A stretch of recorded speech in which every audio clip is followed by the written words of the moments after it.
Okay. Siyempre po, ang karapatan ng bilang isang tao. Bakit? Kailangan po natin, kahit LGBT po tayo, ay kailangan po natin, ay meron po din tayong karapatan upang respetuhin ng mamayang Pilipino.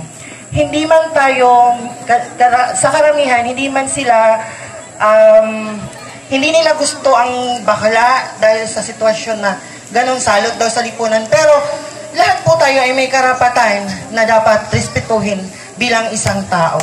Yun lamang po at maraming salamat.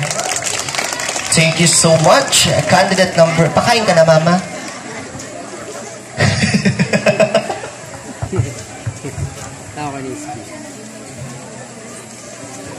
So, ayan. Candidate number 3. Magandang gabi. Congratulations for being the member of the top 7. So, ayan. Si Bini Ayan ang may hawak ng ball. Bumunot ka na ng number. Bawat araw. Okay. Your question is number 7.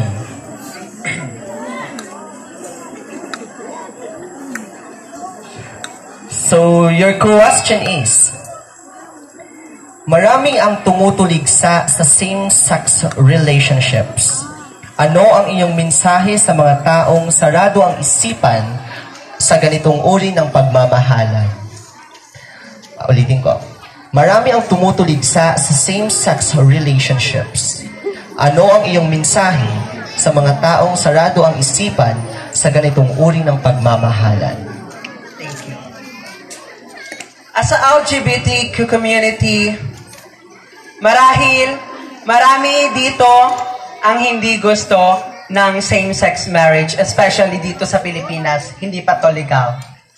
Dahil ang same-sex marriage po is pagmamahalan ng mga LGBTQ community. Ngunit kailangan natin mamulat sa katotohanan na kami ay may puso rin, may damdamin na gustong magmahal. Sana po pagbigyan nyo ang aming puso. Yun lamang po at maraming salamat.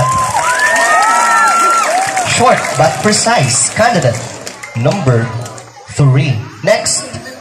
Ayan na. Si ating kumikinang-kinang. Pasko na sa iyo, Mama. Huwag pa man. Pasko na sa iyo, Mama. Makinangon ka. Ayan, congratulations. So, ayan kay Bini Aya, bumunot ka na sa bowl.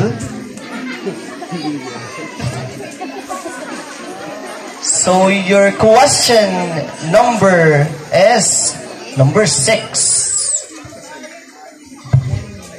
Ready? Okay. Your question is, sa kabila ng mga isyung kinakaharap ng LGBTQ+ community, paano mo ilalarawan ang pag-asa mo para sa kinabukasan ng komunidad? Ulitin ko. Sa kabila ng mga isyung kinakaharap ng LGBTQIA+, paano mo ilalarawan ang pag-asa mo para sa kinabukasan ng komunidad? As a LGBTQA+ member, para sa akin po,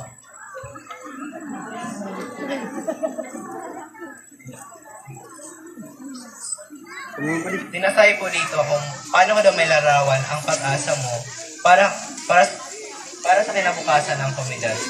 Para sa akin po, lilarawan ko po na hindi lahat po ng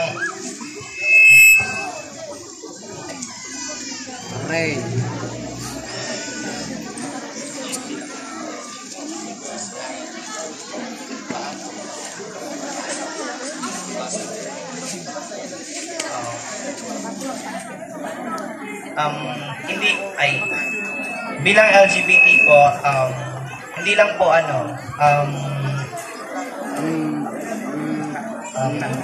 kahit LGBT po kami ay may pag-asa din po kami, ay may magandang kinabukasan din po kami para sa dahil ang LGBT po ay nakakuha din ng mga magagandang trabaho at ito ay magiging susi sa kinabukasan. Yun lang ang po.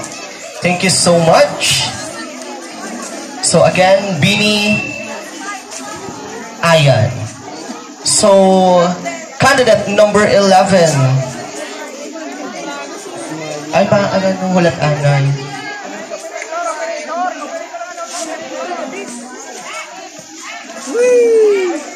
Pas na boy.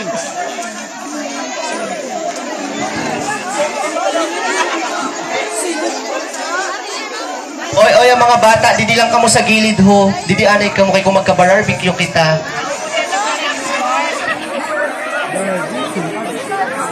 Oy, mga batit, didi lang sa gilid lain dyan, kay medyo delikado yan. Mga bata, doon lang kayo sa kabila muna. Oo. Didi anay kamo sa gilid din dyan, magrani kay medyo delikado yan, kuryente yan.